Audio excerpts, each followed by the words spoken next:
Hey you guys, today I am filling one of my favorite cakes, which is my vanilla berry cake. So come along and I'll show you how I put this cake together.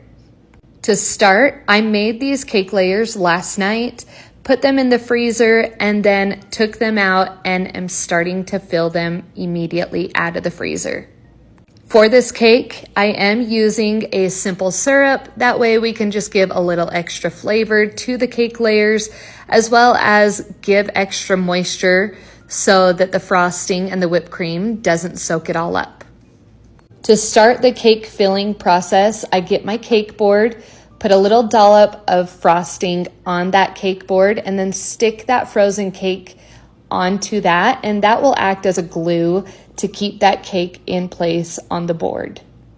I'm alternating filling this cake with my vanilla buttercream frosting, my homemade whipped cream, as well as some fresh berries and some raspberry puree. Throughout this process, because this is a tall style cake, I do recommend standing back and looking and making sure that your cake is stable and centered after every time you apply a cake layer. Once you've done this, I recommend putting a dowel or a bubble straw through the center of the cake, and then we're gonna go ahead and start the crumb coat. The crumb coat is that first layer of frosting that you're gonna apply. It can be a very thin layer, and all you need to do is make sure that you're covering the entire surface of the cake. That way there's no crumbs that poke through.